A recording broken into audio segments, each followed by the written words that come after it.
آپ کے غلام اسلم فرماتے ہیں رات کو میں اور جناب عمر نکلے تھے تو ایک مکان میں ہم نے دیکھا کہ ایک عورت نے نا اس کے بچے بار بار شور کر رہے ہیں اور وہ کچھ پکا رہی ہے، آواز آ رہی ہے۔ تو حضرت عمر نے دروازے پہ دستک دی، کون ہے دروازے؟ کہا میں ایک غلام ہوں۔ حضرت عمر کہتے ہیں غلام ہوں، بہن کیا مسئلہ ہے، بچے کیوں رو رہے ہیں؟ تو بی بی کہنے لگی تمہیں کیوں بتاؤں، جاؤ نا اپنا کام کرو۔ حضرت عمر نے اصرار کیا تو تلخ لہجے میں، جس سے غصہ نہیں کر جاتے حکمران، councillor, chairman, M P M L A ناراض نہیں ہو جاتے، اس تلخ لہجے میں بی بی کہنے لگی دعا کرو اللہ میرے اور عمر کے درمیان قیامت میں فیصلہ کرے۔ کیسا حکمران ہے کہ اس کی حکومت میں میرے بچے بھوکے سوتے ہیں، یہ میں نے پانی میں روڑے ڈال کے چڑھائے ہیں، لیکن یہ پیٹ کی بھوک یہ بڑی ڈڈی ہوتی ہے، یہ نیند بھی نہیں آنے دیتی۔ خیال تھا رو دو کے سو جائیں گے پر سو بھی نہیں رہے۔ حضرت فاروق اعظم دوڑے گئے، گھر سے سامان اناج غلہ کندھے پہ رکھا۔ خادم کہتے میں نے کہا کہ مجھے دے دیں، فرمانے لگے چل تو وعدہ کرنا قیامت میں بھی میرے بوجھ اٹھائے گا۔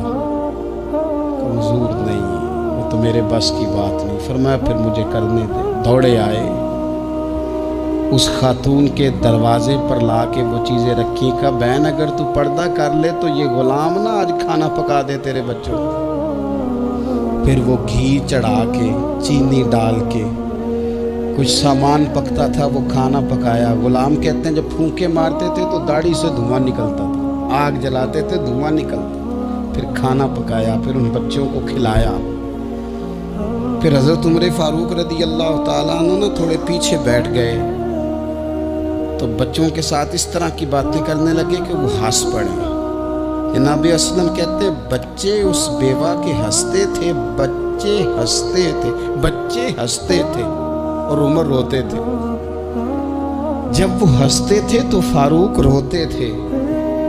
پھر وہ بچے آہستہ آہستہ لیٹنے لگے اور جب وہ سونے کی طرف بڑھنے لگے تو حضرت عمر کہنے لگے بہن میں جاؤں؟ کہنے لگی رب تیرا بھلا کرے، میرا کلیجہ پھٹ جاتا اگر میرے بچوں کو آج شام بھی روٹی نہ ملتی۔ تو سیدنا فاروق اعظم رضی اللہ تعالیٰ عنہ کہنے لگے پھر تو میرے لیے دعا کرے گی؟ کہنے لگی میں دعا کرتی ہوں اللہ عمر کی جگہ تیرے جیسا کو نیک آدمی بٹھا دے۔ تو حضرت عمر کہنے لگے ایک چھوٹی سی گزارش بھی مان لو گی؟ کا کیا؟ فرمانے لگے کوئی یہ میری خدمت اگر پسند آئی ہے تو عمر کو معاف نہیں کر دیتی؟ غلطی ہو گئی، اسے پتہ نہیں تھا۔ اپنے منہ سے کہنے لگے سیانا بھی نہیں، باشعور بھی نہیں، اسے چاہیے تھا خلافت کی ذمہ داریاں نہ لیتا۔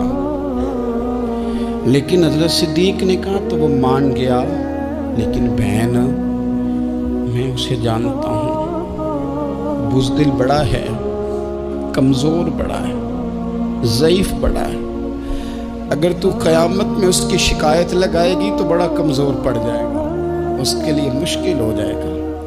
تو کہنے لگی اچھا اگر تو اتنی سفارش کرتا ہے تو جا، میں نے عمر کو معاف کیا۔ حضرت فاروق اعظم نے چہرے سے کپڑا ہٹایا تو بی بی کہنے لگی اوہو آپ عمر ہیں؟ آپ فرمانے لگے میں جو بھی ہوں تو وعدہ کر چکی ہے کہ تو نے عمر کو معاف کیا۔ پھر باہر نکلے اور اپنے خادم جناب اسلم سے کہنے لگے 2 بندے اور بلا اور انہیں گواہ بنا کہ میں نے اس غریب کے روتے بچے ہنسائے ہیں، تو جا کے ان کو بتا میں نے وہ ہنسائے ہیں، اس کے بھوکے بچوں کو میں نے روٹی کھلائی ہے، اور تو گواہ ہو جا کہ اس بی بی نے خود کہا ہے بغیر جبر کے، میری گزارش پہ کہا ہے کہ میں نے عمر کو معاف کیا۔ کیوں نہ ہم بھی اپنی اپنی ذمہ داریوں کا احساس کر لیں، کیوں نہ ہم بھی جہاں جہاں ہماری ڈیوٹی ہے ہم بھی وہاں غور کر لیں، کہیں ایسا تو نہیں کہ ہم بھی کمزور پڑ گئے ہیں، ذمہ داری تو لے لی ہے پر اب ہم ادا نہیں کر پا رہے، ورنہ وہاں سے معافی لے لے، اللہ تعالیٰ سیدنا فاروق اعظم کا فیضان عطا کرے۔ آخر دعویٰ یا